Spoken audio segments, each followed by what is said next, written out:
नमस्कार मित्रांनो, स्वागत आहे तुमचं आजच्या नवीन व्हिडिओमध्ये. आजचा आपला विषय असा आहे की बरेच जण कमेंट करतात, "तो आता तू रोबोटिक्सचे हात बसव, ते जयपूर फूडचे हात भेटतात ते बसव." आणि मी 2-3 दिवस आधी व्हिडिओ टाकले होते की मानवी हँड ट्रान्सप्लांट जे झालं होतं सक्सेस, त्याची व्हिडिओ टाकली होती. खूप जण कमेंट करत होते, "दादा तू पण हात बसव, त्याचा काय खर्च असेल ते आपली Insta फॅमिली, YouTube फॅमिली हे सगळं नाही का, आपण सर्वजण सपोर्ट करू." तर तुमच्या सर्वांचं खूप मनापासून धन्यवाद की तुम्ही माझ्या एवढं पाठीशी आहात. ज्यावेळेस माझा ॲक्सिडेंट झाला त्यावेळेस तर कुणाला माहीत पण नव्हतं नाही म्हणजे जास्तीत जास्त. तरी पण एवढ्या लोकांनी मला मदत केली ना, जवळ-जवळ बाहेरून 18 ते 20 लाख रुपये जमा झाले होते. आणि ह्यावेळेस तर पूर्ण महाराष्ट्र माझ्यासोबत आहे. सर्वजण लोकं मदत करायला तयार आहे. पण हाताचं काय विषय माहिती आहे का? जे आपण डमी हँड भेटतात, ते डमी हँड्स आणलेले आपण. ते तुम्हाला मी दाखवतो. ते हात घे.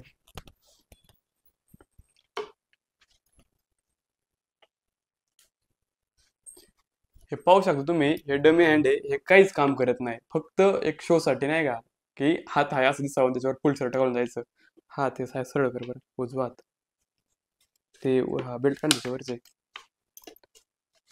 हा हात आहे ना, अशा प्रकारे इकडे हातामध्ये हे घालायचा. एक मिनिट. हा, हे नॉर्मल हे जे पुटचे हँड आहे.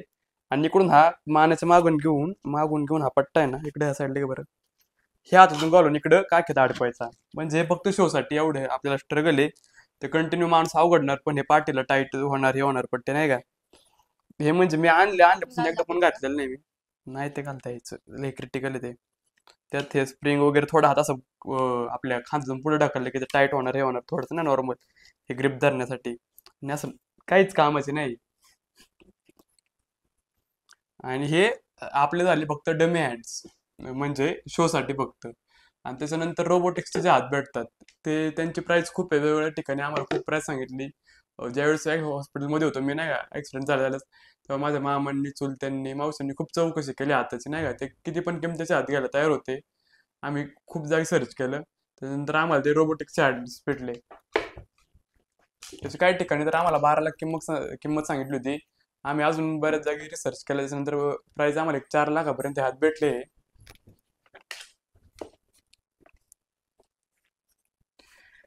हे रोबोटिक्सचे हँड आहे. हे हातामध्ये इथं टाईट होतं ते. हे इथं याचं बटन आहे, आतमध्ये बॅटरी याच्या चार्जिंगवरचे हात आहे. पण हे अशा प्रकारे काम करतात.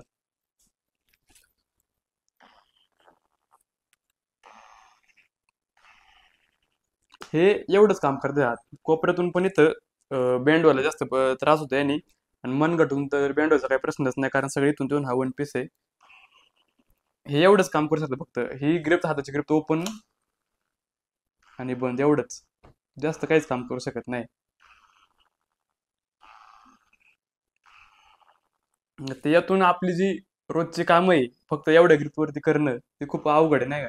म्हणजे शक्यतो जे प्रॅक्टिस केलं असेल, ज्यांचं झालं असेल, ज्यांनी ह्या हातावरती प्रॅक्टिस केली असेल ते शिकले असतील. पण माझ्या ॲक्सिडेंट नंतर मी हात याने 6 महिन्यांनी घेतले होते. थांबा ते. आणि 6 महिन्यात आहे ना जवळजवळ मी माझी पर्सनल कामं सगळी करायला शिकलो होतो. तर खूप लोकांना प्रश्न असेल की नाही बाथरूमचं वगैरे कसं काय. जर तुम्ही यूट्यूब किंवा गुगल करू शकता, जेट स्प्रे, कमोडला जेट स्प्रे असतो, त्यांनी बाथरूमचं होऊन जातं. आणि माझे मी कपडे वगैरे सर्व घालू शकतो ना, कपडे, अंघोळ, शॉवर खाली सगळं करू शकतो. इथून पुढच्या काही व्हिडिओ मी दाखवतच जाईल. आणि मला वाटतं मागं पण एक व्हिडिओ टाकला होता मी, धबधब्यावरती पोहायला गेलतो त्यावेळेस कपडे वगैरे काढताना माझा तो व्हिडिओ आहे. तो व्हिडिओ आता माझ्या दुसऱ्या चॅनलला होता. आता तुम्हाला पाहायला भेटलं काय नाही माहीत नाही. पण मग इथून पुढे मी माझे बाकीचे कामं करताना पण तुम्हाला ते व्हिडिओ दाखवत जाईल. हे रोबोटिक्सचे हात आम्हाला 4 लाखाला भेटले होते. आता ते रिटर्न पण काय होत नाही. ते सुरुवातीला आम्ही त्या अग्रीमेंटवर साईन केलं, हात रिटर्न वगैरे काय होणार नाही. त्या डॉक्टरांना पण बहुतेक माहीत असं काही हातांचा काही जास्त उपयोग नाही, नंतर कस्टमर रिटर्न करायला येतात नाही का. त्यामुळे त्यांनी सुरुवातीलाच ॲग्रीमेंटवर सही करून घेतली होती. त्याला आम्ही 4 लाख इकडून तिकडून जमा केले ते पण म्हणजे जवळजवळ व्यर्थ गेलं जमाय. त्या हातांचा विशेष असा काहीच उपयोग नाही. आणि हात दाखव बरं एक मिनिटं. ते उजवा हात आहे ना, हम्म. नॉर्मल हात आहे ना. जवळून तुम्ही पावसात जवळून दाखव बरं थोडे. ह्या हाताची, हा माझा हा कोपऱ्याचा हात हा ऑलरेडी जास्त जळाल्यामुळे पसरट झालेला आहे हात, माझ्या हाताचा भाग. आणि हा बाहेरून त्याचा जवळजवळ 1 इंचाचा बाहेरून थर आहे सगळ्या हाताला. म्हणजे हा नॉर्मल हात आहे, तुम्ही असं किती मोठा होऊ शकता पाहू शकता.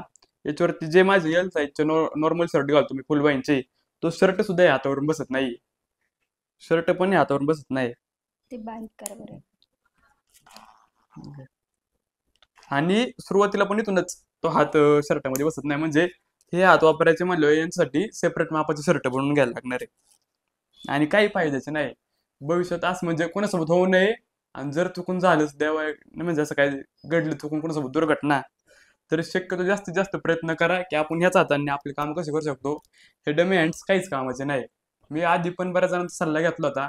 मला काही जणांनी सांगितलं हात तुला वापरावे लागतील. आणि सुयश जाधव म्हणून सर आहे, ते पॅरालिम्पिक खेळाडू आहे, त्यांच्याशी पण भेटलो होतो. त्यांनी मला सुरुवातीला सांगितलं होतं की हात तू हे घेऊच नको, कारण माणूस आपोआप शिकतो म्हणले. कारण ज्यावेळेस माझा ऍक्सिडेंट झाला त्यावेळेस मी त्या सरांना भेटलो होतो. त्यांनी मला सांगितलं आता तुला थोडं अवघड जाईल, पण तू हळूहळू सर्व शिकत जाशील. त्यांचं मला वाटतं ते 10 वर्षाचे असतील त्यांचा ऍक्सिडेंट झाला होता. त्याच स्विमिंग इव्हेंटमध्ये पॅरालिम्पिकला 3 वेळा त्यांचा सहभागी. म्हणजे त्यांनी मला त्यावेळेस सांगितलं होतं की तू या हाताची जास्त अपेक्षा करू नकोस, ह्या हात आपल्या काही कामाचे नाही. आणि तरी पण त्यावेळेस कारण फ्लोमध्ये नाही का मला हात नाही हे नाही, मला ते जरा वाईट वाटायचं. त्यामुळे घरच्यांनी पण घेऊन टाकले.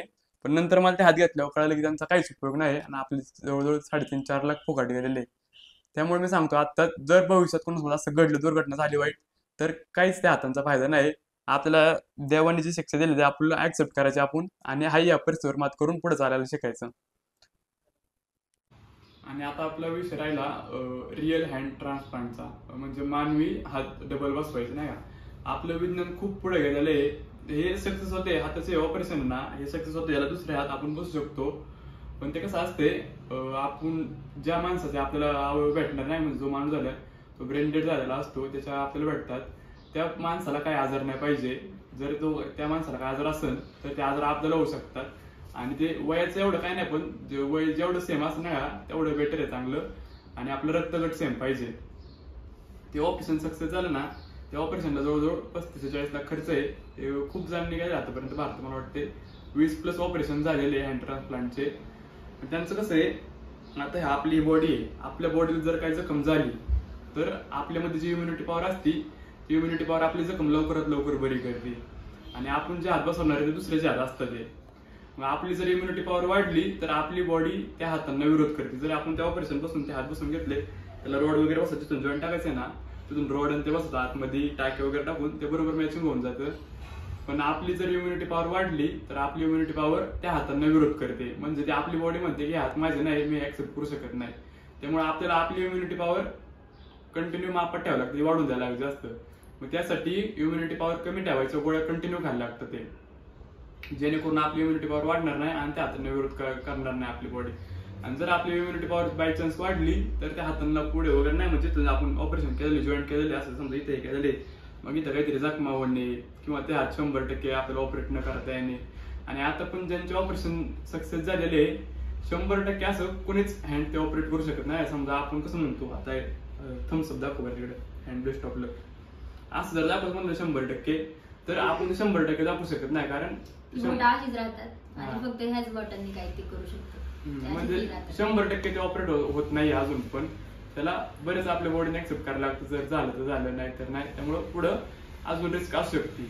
आणि इम्युनिटी पॉवरच्या ज्या गोळ्या आहे ना, त्या असं नाही की आठवड्याला खाल्ली किंवा ह्या महिन्यात 2-3 गोळ्या खाल्ल्या, तर रोजच्या रोज गोळ्या कंटिन्यू खायला लागतात. दिवसातून मला वाटतं 2-3 गोळ्या आहे, पण ते रेग्युलर खायला लागतात. आणि त्या गोळ्यांचं काही लिमिट नाही. जोपर्यंत आपण जिवंत आहे तोपर्यंत त्या गोळ्या खाण्याच्या आपल्याला, म्हणजे असं म्हणून चाललं नाही की आता खाल्लं नाही म्हातारपणापर्यंत खाल्ल्या 2 पुढे खायच्या, त्या गोळ्या कंटिन्यू खायला लागणार आहे. आणि ते आपल्यावरती जे म्हणजे बाकीच्यांचं तर मला माहित नाही, पण मी जर ते हात बसवले ते ऑपरेशन माझं सक्सेस पण होईल.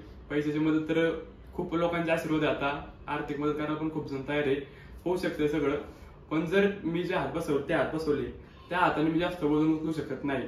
त्याला लिमिटच होतं 5 ते 10 किलो दोन्ही हातांनी मिळून. 10 किलो पण नाही, जास्तीत जास्त 5 किलो. आणि आपण कसं झालं तालमीतला असल्यामुळे मी आता माझ्या घरच्यावरच तालीम आहे, मी कंटिन्यू तालीम असतो माझा ऍक्सिडेंट झाल्यानंतर. पण अजून पण आहे ना, आतापर्यंत एवढं टाकलेलं नाहीये. आमच्या तालीमीत जे लहान मुले त्यांच्यासोबत मी अजून पण कुस्ती करतो असतो अर्ध्या हाताने. मला उचलून घेऊन गेले होते जे सोडलं पण निमगावला मी उचलून गेलो. पाहिलं सर तू वजन किती 40 किलो असेल, म्हणजे मी माझ्या अर्ध्या हातांनी 40 किलो वजन उचललं होतं. पण ते हात जर बसवले तर मला लिमिट पडणार आहे. आणि आपण काय एवढे नाही का इकडे तिकडे कसं खेळत राहायचं, त्यामुळे कुठं इकडे थोडाफार कमी जास्त धक्का लागला किंवा नाही आपण एखादी जड वस्तू उचलली तर पुढे काहीतरी आपला प्रॉब्लेम होऊ शकतो नाही का, जे आतमध्ये रोड आहे रोड निघू शकतात किंवा ते टाके निघू शकतात, असं काही पण रिस्क होऊ शकते. आणि कंटिन्यू त्या गोळ्या खायचं होते. मला वाटते दिवसातून 3 गोळ्या आहे, त्यांचं पण टायमिंग होतं गोळ्या खायचं. ज्यांना आम्ही भेटायला होतो ना त्यांनी तर त्या गोळ्यांचे गजर लावले होते दिवसाचे, पण रेग्युलर गजर आहे त्यांचे अलाराम. तो अलाराम वाजला ना त्यांनी ती गोळी खायचीच आणि ते कंटिन्यू खातात गोळ्या. मला तरी वाटत नाही की त्याची तुम्हाला गरज पडेल हातांची. आहे तसंच राहू द्या, काही गरज नाही आपल्याला ऑपरेशन वगैरे करायची, कारण की ते त्यांचं काम सगळं करू शकतात. फक्त खाण्याचा प्रश्न राहिला, त्यांना चमच्याने आपण डाळ भात वगैरे असेल तर तो पण खाता येतो. भाकरच फक्त चुरून चमच्याने पण जर खायचं ठरलं तर नुसतं भात तर हे काही खाऊ शकत नाही. जर नुसतं डाळ भात वगैरे मी चमच्याने खाऊ शकतो, पण आपण मराठी मातीतली माणसं आपल्याला भाकरी शिवाय जमत नाही. त्यामुळे भाकर काही कोणी पण चालतं मला. आणि राहिला प्रश्न माझ्या पर्सनल कामांचा, मी मागाशी पण सांगितलं, बाथरूमचं जेट स्प्रे नेऊन जातं कमोडवरती. शॉवर खाली मी आंघोळ करतो, मला सर्व कपडे घालता येतात, काढता येतात, मी सर्व काम करू शकतो. इथून पुढे मी काही व्हिडिओ दाखवतच जाईल तुम्हाला. आणि ते हात जर बसवले तर माझ्यावरती तर 100% लिमिट पडणार आहे, कारण त्या कंटिन्यू गोळ्या खायच्या, जास्त वजन उचलायचं नाही, हे काय माझ्या जर होऊ शकत नाही. आता मी रोज तर आम्ही पोरांसमोर ग्राउंडवरती असतो, पोरांसमोर आपल्या ढकला असेल किंवा लहान पोरांसोबत कुस्ती खेळणं, ते फुटबॉल खेळणं. फुटबॉल खेळताना पण आता जे स्पोर्ट्स म्हणतात त्यांना माहित असेल कसा खेळ असतो फुटबॉल. मी म्हणजे प्रॉपर जसं कसं पूर्ण नाही का हँडिकॅप नाही असं नाही का, फुल पोरांना जे तालमीचं त्यांना माहित असतं फुटबॉल कसं असतो, धक्के देऊन इकडं तिकडं कंटिन्यू गेम चालू असतोय. पण जर तेच मी हात बसवले तर त्याला थोडा जरी काय धक्का लागला, काय हे झालं तर त्याला रिस्क असू शकते. त्यामुळे मी तर काही ते रिअल हँड ट्रान्सप्लांट करणार नाही, कारण मला माहितीये मी सर्व काही करू शकतो. लाईफ जे चाललेलं आहे माझं आता ते खूप बेटर लाईफ आहे माझं, पण मी हात बसवल्यानंतर माझ्यावरती खूप बंधने पडणार आहे मला माहितीये. आणि हे मी माझं स्वतः म्हणत नाही, मी आधी माझ्या घरच्यांना विचारलं. माझे घरचे सगळे, मी सुरुवातीपासून नको म्हणत होतो, माझे घरचे नाही सगळे म्हणत होते आपण हँड ट्रान्सप्लांट करायचं. पण बऱ्याच डॉक्टरांचा सल्ला घेतला, अजून 2-3 माणसांना भेटलो आम्ही. मी काल परवा व्हिडिओ टाकला नाही का, की ज्यांनी हात बसवला त्यांच्यासोबत बोलणं करून बघितलं. ज्यांनी बसवलं त्यांना गरज होती. आता त्या दिवशी आम्ही त्याचा अंदाज भेटलो, त्यांना जर इथून खाली पाय पण नव्हते, नडकीपासून खाली त्यांना तर पाय पण नव्हते. ते आता त्यांना हात बसवायचा खूप फायदा झालेला आहे, कारण त्यांना पाय पण नव्हते. पण ते आता त्यांची बरेच कामं करतात ते, पण गोळ्या रेग्युलर चालू आहे. आता माझं नशीब चांगले आहे की माझे पाय वगैरे सगळे व्यवस्थित आहे, त्यामुळे मी सगळं माझं नॉर्मल चाललेलं आहे. आता मी 2 दिवस आधी एक व्हिडिओ टाकला होता इंस्टाग्राम, तुम्ही पाहिला असेल. मी रायगडावरती गेलतो, तर रायगडावरती 6 जूनला किती गर्दी असते सगळ्यांना माहित असेल. आणि मी त्या गर्दीमध्ये म्हणजे गडावर गेलो, एक दिवस कमी होतो, परत खाली आलो त्या गर्दीमध्ये. पण जर मी ते हात बसवले असतं मग त्या गर्दीत मला जाणं टाळायला लागलं असतं, कारण थोडा हाताला आपल्या कुठून धक्का लागला, काही झालं नाही बाय चान्स तर रिस्क असू शकते. आणि त्यात ऑपरेशन झाल्यानंतर डॉक्टरांनी सांगितलंय जवळजवळ 1 वर्ष कोणाला जवळ येऊन जायचं नाही, इन्फेक्शनचे वगैरे प्रॉब्लेम असं नाही जास्त, त्यामुळं खूप रिस्की आहे ते. मला तरी वाटत नाही की त्याची तुम्हाला काही गरज आहे. मला आहे तसे ते पाहिजे, मला काही गरज नाही ते त्यांना हात वगैरे ट्रान्सफर करायची, कारण की एकदम ते त्यांचे काम करू शकते, तेवढंच माझ्यासाठी. आम्ही काही ती सर्जरी वगैरे काही करणार नाही. परवा मी जो व्हिडिओ टाकला होता त्या दादांचा, त्यांचा हँड ट्रान्सफर, त्याच्या खालच्या मी सर्व कमेंट वाचल्या. आणि मी प्रत्येक व्हिडिओच्या कमेंट वाचतो, असं कोणी नाराज होणार की नाही दादा आपले कमेंट वाचत नाही, कमेंट लाईक करत नाही. खूप कमेंट असतात, त्यामुळे काही एवढे करू शकत नाही.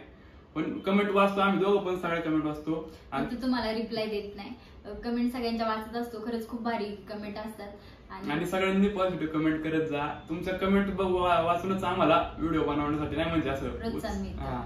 आणि त्या व्हिडिओचं मी विशेष सांगतो, त्या व्हिडिओच्या कमेंट वाचताना मला अक्षरशः ते कमेंट पाहून बोर आले नाही का, की आपल्या सपोर्टसाठी एवढे लोक तयार आहे. पण तुम्ही आता जो हा सपोर्ट करताय, आपले व्हिडिओ बघताय, आपल्या चॅनल सबस्क्राईब करताय, तेच माझ्यासाठी खूप आहे. आणि जर भविष्यात मला काही गरज लागली तुम्हाला नक्कीच सांगेल नाही का. तुमचा आशीर्वाद असतो आमच्या कायम पाठीशी राहू द्या आणि आम्हाला सपोर्ट करा. तर भेटूया नवीन उद्याच्या ब्लॉग मध्ये. आणि ज्यांनी चॅनल सबस्क्राईब केलं नसेल त्यांनी सबस्क्राईब करा, व्हिडिओ जास्तीत जास्त शेअर करा. Bye bye.